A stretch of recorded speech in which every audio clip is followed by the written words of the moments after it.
Chilli powder అన్ని రకాల వంటలకు పచ్చళ్లకు సరైన chilli powder. No colour, no chemicals.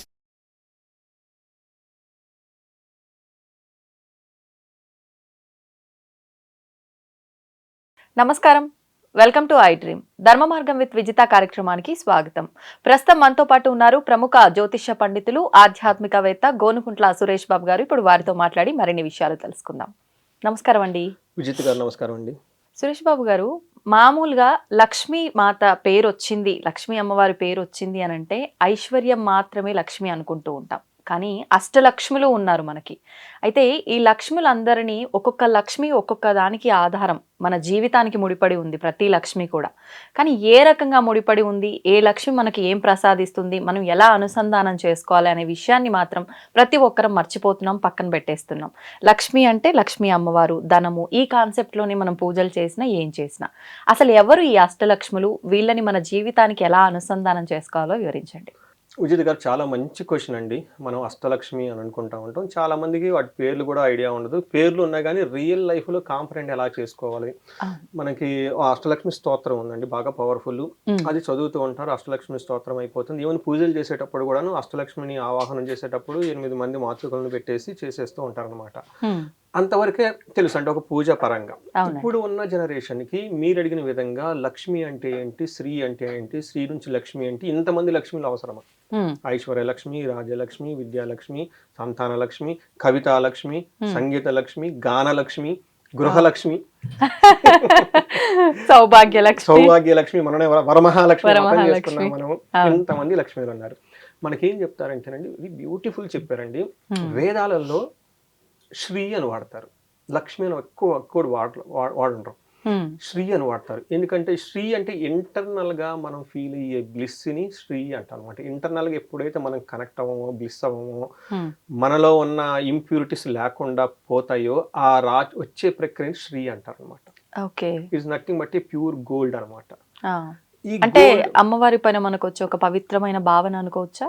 Perfect అండి. మన మైండ్లో ఇంప్యూరిటీస్ పోవాలండి. కొన్నిసార్లు మనలో ఇంప్యూరిటీస్ ఎక్కువ ఉన్నప్పుడు అమ్మవారి గుడికి వెళ్ళినా కానీ చెడు ఆలోచనలు వచ్చేస్తాయి. అవును, చికాగ్గానే ఉంటుంది, అందరికి వచ్చేస్తాయండి. మనం ఎక్కడో బాగా ట్రావెల్ చేసి వెళ్ళిపోతాం, అంత పెద్ద గుడికి వెళ్ళినా కానీ మనకి నెగిటివ్ థాట్స్ వచ్చేస్తాయి. ఎందుకంటే వీఆర్ నాట్ మెంటల్లీ ప్యూర్గా ఉండవండి.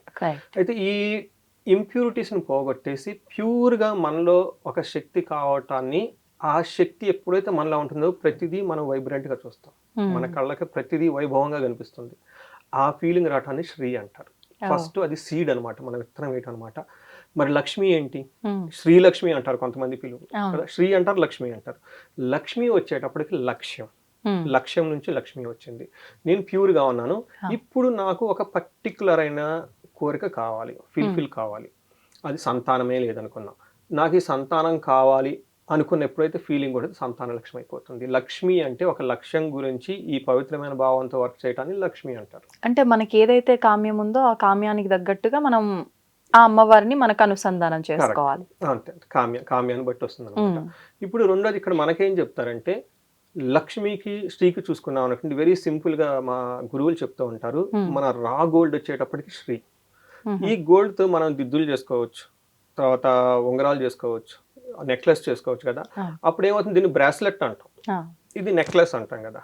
తర్వాత మనకి రకరకాలు పెట్టేసుకుంటాం, ఆభరణంగా మారిపోతుంది అనమాట. ఎప్పుడైతే మనకి శ్రీ ఉంటుందో, మనకున్న లక్ష్యాన్ని బట్టి, మనం సాధించుకోవడాన్ని బట్టి, సాధించుకునే ప్రక్రియ ద్వారా మనం సాధించుకోగలిగితే లక్ష్మీదేవి మనకు వచ్చేసినట్లు అనమాట. ఒకటి యాక్షన్ ఓరియంటెడ్, ఒకటి ఇన్సైడ్ అనమాట. ఇది శ్రీలక్ష్మి. అందుకని మనకి ఇన్సైడ్ లక్ష్మి ఉండాలి, బయట కూడా మనకు ఉండాలి, కాబట్టి శ్రీలక్ష్మి అని పిలుస్తారు. ఇప్పుడు మనం కనుక చూసుకున్నాం అనుకోండి, మన అష్టలక్ష్మి అంటారు. చాలా మందికి ఈ పేర్లలో చాలా కన్ఫ్యూజన్ ఉంటుంది. ఫస్ట్ లక్ష్మి ఆదిలక్ష్మి. అసలు ఆదిలక్ష్మి అంటే ఏంటి? నేను మా ఊరు వెళ్ళానండి, మా మిస్సెస్ వాళ్ళ ఊరు గుంటూరు దగ్గర విలేజ్ అనమాట. వెళ్ళిపోతే వాళ్ళ ఇంట్లో మెయిడ్ ఒక ఆమె వచ్చేసి ఆదిలక్ష్మి అని పిలుస్తుంటారు. లైక్ అంటే ఈ లక్ష్మి గురించి నేను చాలా బుక్స్ అదంటే చదువున్నాను. ఆ పేరు అర్థం చాలా హోలిస్టిక్ అనమాట. ఆమెను పిలిచేసి, ఏమంటే మీ పేరు ఆదిలక్ష్మి కదా, మీనింగ్ తెలుసా అని అడిగాను. తెలవదండి, నేను ఆదివారం పుట్టాను కాబట్టి ఆదిలక్ష్మి అని పెట్టారు. చూడండి, ఒకటి వెరీ రైట్ థింగ్ ఏంటంటేనండి, ఆదివారం పుట్టినందువల్ల ఆదిలక్ష్మి అని పెట్టారు. ఆదివారం ఎందుకు పెట్టినట్టు, ఆదివారాన్ని మనకి సూర్యుడు వచ్చేటప్పటికి సూర్యుని రిప్రజెంటేషన్ చేస్తుంది. ఆదిలక్ష్మి అంటే మీకేం కావాలో మీకు క్లియర్ గా ఉన్నారా లేదా అని తెలుసుకునే విధానమే ఆదిలక్ష్మి. అంటే క్లారిటీ ఉండాలి. అసలు మీకు ఏం కావాలి ఫస్ట్, హా. లక్ష్మీదేవి మన చుట్టూ ఉంటుంది. నా దగ్గర ఇది లేదు ఇది లేదు ఇది లేదు అనుకుంటూనే ఉంటాం. కాబట్టి అసలు మీకేం కావాలి తెలుసా? ఉమ్. ఆ క్లారిటీ ఇంటర్నల్ గా ఉండటమే ఆదిలక్ష్మి. ఓకే. ఆది అంటే బిగినింగ్. ఆ. సో ఫస్ట్ ఎక్కడి నుంచి బిగిన్ అవ్వాలి? మనకు కావాలి. మనం ఏమనుకుంటే వాళ్ళ దగ్గర అది ఉంది, వీళ్ళ దగ్గర ఇది ఉంది, వీళ్ళ దగ్గర ఇది ఉంది, నేను ఎదగట్లేదు, మా బాస్ ఇవ్వట్లేదు, నేను చాలా హార్డ్ వర్క్ చేస్తాను, ఎంత హార్డ్ వర్క్ చేసినా కానీ నా హార్డ్ వర్క్ అంతా వేరే వాళ్ళు ఎత్తుకొని వెళ్ళిపోతుంటారు, నన్ను అంతా మోసం చేశారు, నేను రాజకీయాలకు బలం అయిపోయి ఇంత అనుకుంటూ ఉంటారు. వాళ్ళు తీసేయి. But what is there inside you? Inside ఉన్న ఆ స్టామినాని, ఆ క్లారిటీని ఇదంతా పెట్టుకోవాలి. ఆది అంటే ముందుగా మన సనాతన ధర్మంలో కూడా ప్రతి ఒక్క దాంట్లో కూడా మనం జోడించి చూసుకుంటే అసలు నువ్వెవరు, నిన్ను నువ్వు తెలుసుకో ముందు అనే భావన ఉంటుంది కదా, అది మనకి ఇలా ఆదిలక్ష్మితోటే మొదలవుతుంది. కరెక్ట్ అండి. మీరుకి ఏది ఉంటే హ్యాపీగా ఉంటారనే దానికి విషయంలో మీరు క్లారిటీ ఉందా లేదా, ఈ క్లారిటీ ఉండటాన్ని ఆదిలక్ష్మి అంటారండి. బిగినింగ్ ఫస్ట్ అన్నమాట. అంటే మీకేం కావాలో మీకే తెలవకుండా, మీరు ఏది ఆనందంగా ఉంటారో మీకే తెలవకుండా ఉంటే ఇంకేం వస్తుంది? అదే కదా. అందుకని మనకి ఇప్పుడు మోడర్న్ సైన్స్ కూడా ఏం చెప్తారంటే లా ఆఫ్ అబండెన్స్ అని, తర్వాత లా ఆఫ్ ఫోకస్ అని, తర్వాత మన ఉదయాన్నే లగంగానే మంత్రం జపించుకోవాలి. ఎందుకంటే మన మైండ్కి ఫోకస్గా ఉండాలి, మనకి ఇది కావాలని చెప్పి. లా ఆఫ్ అట్రాక్షన్ ఇవన్నీ చెప్తూ ఉంటారు. ఎందుకంటే ఇవి మెంటల్గా మీకు ఏం కావాలో చాలా క్లియర్గా ఉండండి. ఎప్పుడైతే మీరు మెంటల్గా ఇది కావాలని క్లియర్గా ఉన్నారనుకోండి, సగం సక్సెస్ వచ్చేసినట్లే. అంటే ఇప్పుడు ఆదిలక్ష్మి అమ్మవారిని ఆరాధించడం వల్ల మనకు ఆ ఫోకస్ అనేది, అంటే నేనేం చేయాలి అనే ఒక ఫోకస్ అనేది కలుగుతుందంటారు. అంతేనండి. మరి ఎలా అమ్మవారిని ఎలా ఆరాధించాలి, మనకు ఆ స్థిరత్వం ఎలా వస్తుంది? నెక్స్ట్ ఏం చెప్పారంటే మనకి చూడండి ధాన్యలక్ష్మి అని చెప్పారు. హై ఎనర్జీ లెవెల్ మనకు ఉండాలి. లో ఎనర్జీ ఉంటే లో అబండెన్స్, హై ఎనర్జీ ఉంటే ఎక్కువ ఉంటుంది. అందుకని జనాలు ఎలా ఉండాలి? చాలా ఎనర్జెటిక్ గా ఉండాలి. ఇప్పుడు మనం ఫిలిం స్టార్స్ చూస్తాం, లేదంటే కొంతమంది హైలీ సక్సెస్ఫుల్ పీపుల్ చూడండి చాలా ఎనర్జెటిక్ గా ఉంటారు. వాళ్ళు ఫిజికల్ గా చాలా ఎనర్జెటిక్ గా ఉంటారు, మెంటల్ గా చాలా ఫోకస్డ్ గా ఉంటారు, చాలా క్లారిటీగా ఉంటారు, చాలా బ్లిస్ఫుల్ గా ఎనర్జెటిక్ గా ఉంటారండి. ఈ బ్లిస్, ఈ ఎనర్జీ మనకు కావాలంటే ధాన్యలక్ష్మి పట్టుకోవాలి. అంటే మనం తినే ఫుడ్ మనకి యూజ్ఫుల్ ఉండాలి. సాత్వికమైన ఫుడ్ మనం తింటామా, లేదంటే పాచిపోయిన అన్నం తింటామా, రకరకాల స్పిరిట్లు టఫ్ అయిన లోన్ వేసుకుంటా ఉంటామా, మనం తినే ఫుడ్డే మనకు హార్మ్ చేస్తుందా, ఉపయోగపడుతుందా ఏంటి అని చెప్పేసి ధాన్యలక్ష్మి గురించి చేసుకోవాలి. మనం తినే ఫుడ్ హోలిస్టిక్ అయిన ఫుడ్, మనకి యూజ్ అయ్యే ఫుడ్ మనం తినాలి ఫస్ట్. నెంబర్ 2, ఈ ధాన్యలక్ష్మి వచ్చేటప్పటికి ఎప్పుడు ఫుడ్ని అవమానించకూడదు. టయానికి మనం తినకుండా, ఇంకోసారి భోజనం ముందు కూర్చున్నప్పుడు భోజనాన్ని అవమానించటం, లేదంటే భోజనాన్ని తెలుసో తెలియకుండా ఇన్సల్ట్ చేయటం. కొన్నిసార్లు మనం దాచిపెట్టుకొని ఉంటాము, ఫ్రిడ్జ్లో పెట్టుకుంటాం, మళ్ళీ పడేస్తూ ఉంటాం అనమాట. ఇలా పడేయకూడదండి. మనకి ఎంత అవసరం అంతే తీసుకోవాలి. ఎప్పుడైతే మనకు అవసరమైనంత హోలిస్టిక్గా ఫుడ్ తీసుకుంటే అది లక్ష్మి అవుతుంది. మనకు అవసరానికి మించి ఎక్కువగా పెట్టుకొని, పాచి పెట్టుకొని, పాడైందని పెట్టుకొని బయట వేస్తే అలక్ష్మి అయిపోతుంది. చూడండి, ఒకటి మనకి లక్ష్మిని తీసుకొస్తే ఇంకొకటి అలక్ష్మి అయిపోతుంది. రెండు పక్క పక్కన ఉంటారండి. లక్ష్మి అలక్ష్మి పక్క పక్కన ఉంటారు. ఇది వచ్చేటప్పటికి ధాన్యలక్ష్మి, మనం తినే ఫుడ్ మనకి ఎనర్జీని ఇవ్వాలి, హై లెవెల్ ఎనర్జీని ఇచ్చే ఫుడ్ మనం తినాలన్నమాట. నెక్స్ట్ వచ్చేటప్పటికి ఇప్పుడు మనలో ఎనర్జీ ఉంది. నెక్స్ట్ ఏం చేయాలి? ధైర్యలక్ష్మి. మనం బయటికి వెళ్ళి పని చేయాలంటే భయపడుతూ ఉంటాం. వీళ్ళు ఏమనుకుంటారు, వాళ్ళు ఏమనుకుంటారు, ఇది చేస్తే ఏమవుతుంది, అది చేస్తే ఏమవుతుంది, ఈ డబ్బులు పెడితే అసలు ఉంటాయా పోతాయా, చదువుకుంటే టైం వేస్ట్, ఎన్ని క్వశ్చన్లు ఉంటాయి వాళ్ళకి. పెళ్లి నాకు చాలా మందికి పెళ్లి గురించి వస్తుంటారు. వాళ్ళు బిగ్గెస్ట్ హడ్డీలు ఏంటంటే వాళ్ళ mind సెట్టే.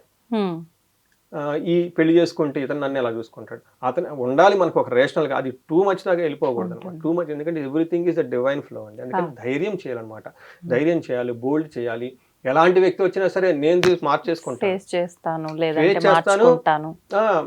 Because I will adjust with him are you will adjust with me. It is a time taking కదండి ప్రొసీజర్. ఏదైనా సరే టైం టేకింగ్ ప్రొసీజర్. ఇందులో అవమానాలు ఉండొచ్చు, తర్వాత రిస్క్ ఉండొచ్చు. కొన్నిసార్లు మనం చేస్తూ ఉంటే జనాలు మనల్ని అపహాస్యం చేయొచ్చు. ఈ వాటిని బేస్ చేసుకుని ముందుకు వెళ్ళిపోవాలండి. ఎవరి దగ్గర అయితే ధైర్యం ఉంటుందో ఇది నెక్స్ట్ స్టెప్ మనకు చెప్తూ ఉంటారు. బోల్డ్గా అంటే రిస్క్ టేకింగ్ ఎబిలిటీస్ అని చెప్తారు. మనం రిస్క్ తీసుకోకపోతే ఏమవుతుందండి, మన కంఫర్ట్ జోన్లో ఉండి, ఇప్పుడు కార్పొరేట్ అదే చెప్తుంటారు కదా, కంఫర్ట్ జోన్ అంటుంటారు. తర్వాత అవుట్ ఆఫ్ ది ఏమంటారు, కంఫర్ట్ జోన్ వర్క్ చేయాలంటారు. What is out of the comfort work zone అంటే రిస్క్ తీసుకుని ముందుకు వెళ్ళిపోవటమే. అది ఎలా వస్తుందంటే ధైర్యం ఉంటేనే వస్తుంది, ధైర్యం లేకపోతే ఏమొస్తుంది. తర్వాత నెక్స్ట్ మనకేం చెప్తారంటే అండి, గజలక్ష్మి అని చెప్తారు. గజలక్ష్మి అంటే ఏదైనా కనుక పని చేయాలంటే మనకు ఒక ఎలిజిబిలిటీ ఉండాలి, రాయాలిటీ, అంటే ఒక దర్పం. మనం చేసే పని బెగ్గింగ్ చేస్తున్నట్లు అడుక్కున్నట్లు ఉండకూడదు అనమాట. ఒక ధైర్యంగా, డిగ్నిటీగా, హుందాతనంగా, అది మనం సత్యంగా మనం చేసుకుంటూ వెళ్ళిపోవటమే గజలక్ష్మి అంటారు. Royalty, authority. కొంతమంది మనం చూసుంటామండి, వాళ్ళకు పోస్ట్ ఉంటుంది కానీ డమ్మీ, వాళ్ళు ఎలాంటి డిసిషన్ తీసుకోలేరు. ఉమ్. కొంతమంది పోస్ట్ ఉండదు, చిన్న పనులు చేస్తున్నా కానీ మంచి ఎనర్జెటిక్ గా చేస్తూ ఉంటారు. అవును అవును కొంతమందికి చిన్న చిన్న పనులు చేస్తుంటారు, అన్ని తెలివితేటలు ఉంటే వాళ్ళకి అథారిటీ ఉండదు. ఉండదు. చూసారా, ఈ బ్యాలెన్స్ ఉంటుంది అనమాట. ఎప్పుడైతే గజలక్ష్మి మన దగ్గర ఉంటుందో మనలో ఒక రాజరికమైన లుక్ ఉంటుంది, దాంట్లో ఒక గంభీరత ఉంటుంది. ఏ పని చేసినా కానీ, అది ఎలాంటి పని చేసినా కానీ, అది మరి చిన్న పని చేయొచ్చు, పెద్ద పని చేయొచ్చు, కానీ ఇలా గనక చేసుకుంటూ వెళ్ళిపోతే గజలక్ష్మి అని చెప్తూ ఉంటారు. రెండోది, మనిషికి ఒక సక్సెస్ సాధించాలంటే ఒక సీక్రెట్ ఇందులో ఉందండి. ఓకే. నేను ఎక్కువగా బరువులు మొయ్యలేను, కానీ ఏనుగును మచ్చిక చేసుకుంటే ఏనుగు ద్వారా అన్నీ చేసుకోవచ్చు. నేను ఫాస్ట్గా పరిగెత్తలేను, కానీ అశ్వాన్ని గనక మచ్చిక చేసుకుంటే అశ్వం నుంచి నేను ఎంత దూరం వెళ్ళిపోవచ్చు. నేను వెళ్ళాలి అమెరికా, ఇంకో చోట ఫ్లైట్లో ఎక్కాలి. ఇక్కడ మనకి ఏం చెప్తుందంటే అండి, గజలక్ష్మిని ఎందుకు పెట్టారంటేనండి, మనం జీవితంలో ఉన్నతంగా ఎదగాలంటే మనం చాలా రిసోర్స్ని సపోర్ట్ తీసుకోవటం నేర్చుకోగలగాలి. ఓకే. టెక్నిక్ రావాలి. ఇప్పుడు ఫోన్ కొనుక్కున్నా, ఫోన్ మాట్లాడటం నేర్చుకోవాలి కదా. స్మార్ట్ ఫోన్ వాడడం చాలా మంది ఇంకా ఉన్నారు. అలానే మనకి వచ్చే టెక్నాలజీని నేర్చుకోవాలి. అలానే కెమెరా ముందుకు రావాలి, మాట్లాడాలి, యాంకర్ని పట్టుకుని ఏదైనా ఇలా. అంటే మన జీవితంలో ఉన్నతంగా ఎదగాలంటే మనం పైకి ఎదగటానికి మనం తీసుకోవాల్సిన సపోర్ట్ చాలా చాలా అవసరం ఉంటుంది. అంటే ఆ మార్గాన్ని మనమే వెతుక్కోవాలి. వెతుక్కున్న తర్వాత పైకి ఎదగటానికి మనం ఎలా వెళ్తాము, వెళ్ళలేకపోతే సపోర్ట్ తీసుకొనైనా వెళ్ళాలి. ఇదే మనకి చెప్తూ ఉంటుంది. అంటే మన ఆ దారిని మనం క్రియేట్ చేసుకోవాలి. మనకి సముద్ర మథనం అదే చెప్తూ ఉంటుంది. సముద్ర మథనం మనకేం చెప్తుంది, లక్ష్మీదేవి అంతర్ధానం అయిపోయింది, అందరూ ఇబ్బంది పడిపోతూ ఉన్నారు. ఏం చేయాలంటే విష్ణుమూర్తి దగ్గరికి వెళ్ళిపోతే వేరే మార్గం ఏం లేదు, సముద్ర మథాన్ని చిలగాలంటారు. అంత పెద్ద సముద్రాన్ని ఎలా చిలుగుతారు? అప్పుడు మందార పర్వతాన్ని తీసుకొని వచ్చేస్తారు. మరి ఆ మందార పర్వతాన్ని తీసుకురావాలంటే మళ్ళీ ఏం చేయాలి, అదేమో మునిగిపోతూ ఉంటుంది. మరి అందరం కలిసి ఏదో ఒకటి చేద్దాం పట్టండి అని చెప్పేసి, నేను వచ్చేటప్పటికి కూర్మ అవతారం, మీరు వచ్చేటప్పుడు వాసుకి వచ్చేటప్పుడు ఇది, ఇలా అందరూ కలిసి ఇంత రిసోర్సెస్ గ్యాదర్ చేసుకోవాలి. ఇందులో మనకున్న సీక్రెట్ ఏంటంటే రిసోర్స్ అక్యుములేషన్. గజలక్ష్మి ఏం చేస్తారు, వాసుకుని తీసుకొచ్చి పెట్టారు కదా, తాబేలను తీసుకొచ్చి పెట్టేసుకున్నారు కదా. ఇంతమందిని ఇలా మనకు కావాల్సిన ప్రతి రిసోర్స్ ని గ్యాదర్ చేసుకోగల సామర్థ్యం మనం పెంచుకోవాలి. దీనిని గజలక్ష్మి అంటారు. ఆ రాయాలిటీ, ఆ దర్పం అంతా రావాలి. నెక్స్ట్ మనకేం చెప్తారంటే సంతాన లక్ష్మి. ఇది చాలా చాలా చాలా ఇంపార్టెంట్ అండి. రియల్ లైఫ్లో కూడా నేను చాలా చాలా కేసులు చూశాను. ఎప్పుడైతే తల్లి పిల్లల మధ్య ఈ సత్సంబంధాన్ని, ప్రేమ అనురాగాల్ని ఎప్పుడు మనం పెంపొందించాలండి, కట్ చేయకూడదు. ఇప్పుడు మనం చాలా మంది ఫ్యామిలీస్ మనం చూస్తుంటాం, నువ్వు మిమ్మల్ని ఎందుకు మాట్లాడావు, నువ్వు మీ పుట్టింటికి ఎందుకు వెళ్ళావు, వీళ్ళు మాట్లాడుకోకుండా ఎలా ఉంటారు. ఆ ఫ్యామిలీ నుంచి వచ్చిన వీళ్ళు, ఈ ఫ్యామిలీ నుంచి వచ్చిన వాళ్ళు, వాళ్ళకి ఫ్యామిలీకి ఎందుకు హెల్ప్ చేస్తున్నా, ఈ వదిన మరదళ్ళని వీళ్ళని చాలా చూస్తూ ఉంటాం. అలానే కొంతమంది అత్తమామలు సరిగ్గా చూడరు. నేను చాలా ఫ్యామిలీని గమనించానండి. వీళ్ళ అత్తమామల్ని మనకి ఈవెన్ వరమహాలక్ష్మిలో కూడా స్టోరీ అదే చెప్తారు కదా. చారుమతిలో మనకి స్టోరీ ఏం చెప్తారు, అత్తమామలు ఫస్ట్ చూసుకోవాలి, హస్బెండ్ ని చూసుకోవాలి, అప్పుడు లక్ష్మీదేవి మీ ఇంటికి వచ్చేస్తుంది కదా. అంటే ఆపోజిట్ పీపుల్తో ఎప్పుడు వర్క్ చేయడం నేర్చుకోవాలండి. ఇక్కడ మనకేం చెప్తారంటే సంతాన లక్ష్మిలో ఈ జనాల మధ్య ప్రేమ అభిమానాలని, ఓకే, గౌరవ మర్యాదల్ని ఎప్పుడు పెంపొందిస్తూ వెళ్ళాలి.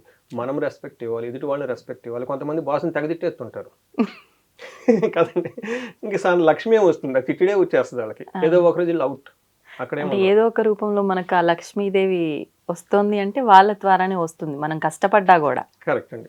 సో ఎవరైతే మనకి ఇస్తున్నారో వాళ్ళని మనం ఇన్ రిటర్న్ హానర్ చేయడం ఇంపార్టెంట్ అండి. మన ఏ రిలేషన్స్ అయినా కానీ, సంతానం అంటేనండి ఈ మనుషుల మధ్య ఒక వెల్ బీయింగ్ని, అసోసియేషన్ని, ప్రేమని, అభిమానాన్ని తీసుకుని వెళ్ళే ఒక కెపాసిటీ మన దగ్గర ఉండాలండి. ఆ పర్సనాలిటీ బిల్డ్ చేసుకోవాలండి. చాలా మంది ధనం కాదు, ధనానికి ఇవన్నీ ఇప్పటిదాకా మనం అసలు ఏది ధనం గురించి మాట్లాడుకోలేదు కదా, ఎక్కడైనా మాట్లాడుకున్నామండి.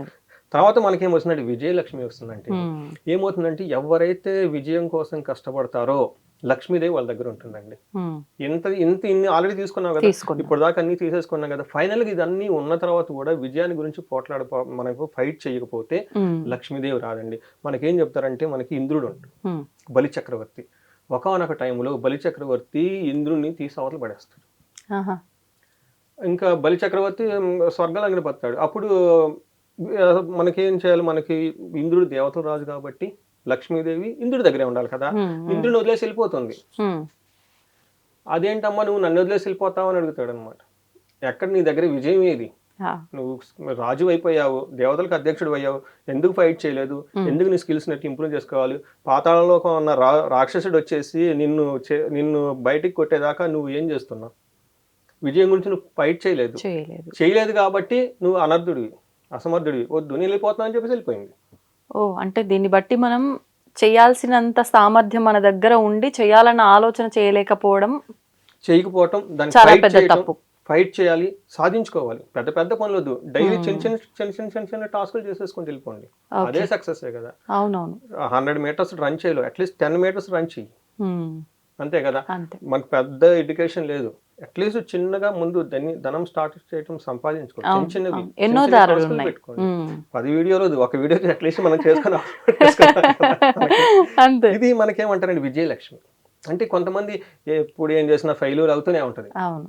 ఆయన చేయి పెట్టాడు అది ఫెయిల్ అయిపోతుంది, రాదు. Hmm. ఇది ఏదో స్టార్ట్ చేస్తాడు, ఇది మధ్యలో ఆగిపోవటం, సక్సెస్ లేదంటే కష్టపడతాడు, ఆ వచ్చిన తినే రిజల్ట్ తీసుకుంటాడు, తీసుకొని తినలేడు, తీసుకొని కష్టపడతాడా, వేరే వాళ్ళు వచ్చి వెళ్ళిపోతా ఉంటారు. చాలా మంది ఇదే చేస్తూ ఉంటారండి. అవునవును. ప్రాజెక్ట్ వర్క్లో నాకు చాలా మంది ఐటీ వాళ్ళు ఫోన్ చేస్తూ ఉంటారు. వాళ్ళు ఏం చెప్తూ ఉంటారంటే, నాకు ఏమంటే నేను చాలా హార్డ్ వర్క్ చేశాను, day and night hard work చేశాను, కానీ ఈ క్రెడిట్ అంతా మా బాస్ తీసుకొని ఆయన వాళ్ళ బాస్ దగ్గర ప్రొజెక్ట్ చేసుకున్నారని చెప్తూ ఉంటాడు. తర్వాత నాకు హెచ్ఆర్లో హైక్స్ ఇవ్వలేదండి, చాలా లో పెర్ఫార్మెన్స్ ఇచ్చారని చెప్తూ ఉంటారు. ఇలాంటివి చాలా సందర్భాల్లో చూస్తుంటామండి. ఎంత కష్టపడ్డా ఆ గుర్తింపు అనేది రాదు. అక్కడేమో వాళ్ళకి విజయలక్ష్మి కృప లేదండి. ఓకే. ఆ విజయలక్ష్మి ఎలా వస్తుందంటే, take responsibility, work very honestly, ఇలాంటి గనక చేసుకుంటూ వెళ్ళిపోతే, రెస్పాన్సిబిలిటీ హానెస్ట్ 2 మార్గాలు గనక చేసుకుంటూ వెళ్ళిపోతే విజయలక్ష్మి వచ్చేస్తుంది. రెండోది సేవ చేయాలి.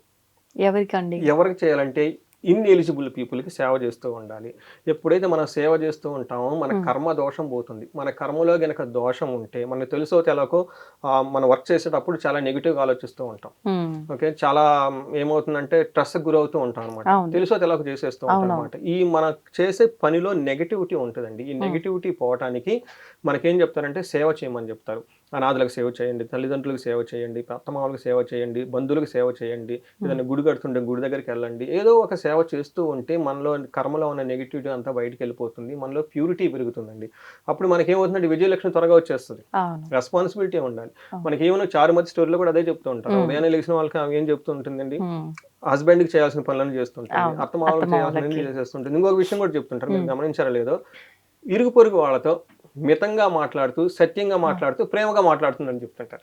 చూడండి, ఆమె రామ్మోనంగానే వ్రతానికి ఎంతమంది వస్తారు అంటే, ఆమె ఎంత వెయిటేజ్ తెచ్చుకుందండి. ఇదే కదా అట్రాక్షన్ అంటే. మనం ఏదో స్మార్ట్ వర్క్ చేసేసి, ఏదేదో చేసి, మనం చేయకుండా ఉంటే మన కర్మలో మనకుంటే అది అగైన్ రిటర్న్ ఇలానే వస్తాను.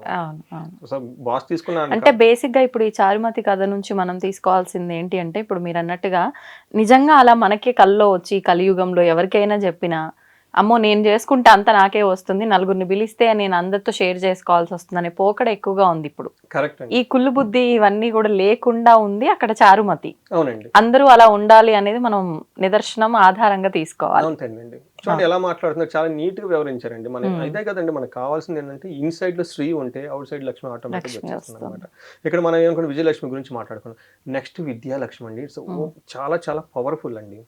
సరస్వతీదేవి ఆల్రెడీ ఉంది, అగైన్ విద్యాలక్ష్మి ఏంటి, చాలా మంది పిహెచ్డీలు చేసేసి ఉంటారు, కానీ సరిగ్గా సంపాదన ఉండదు.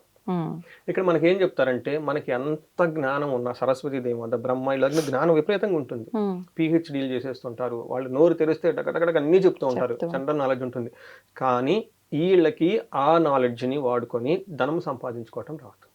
జ్ఞానం ఉంది కానీ ఆ జ్ఞానం ద్వారా ఉపయోగపడదు, బాధపడుతూనే ఉంటారు. అంటే అప్పుడు విద్యాలక్ష్మి అనుగ్రహం లేకపోతే ఇలా జరుగుతుందంటారా? కరెక్ట్ అండి. అంటే ఈ యొక్క జ్ఞానాన్ని మనం ప్రాక్టికల్ గా పెట్టి తద్వారా డబ్బు సంపాదించుకోవడం నేర్చుకోవాలి.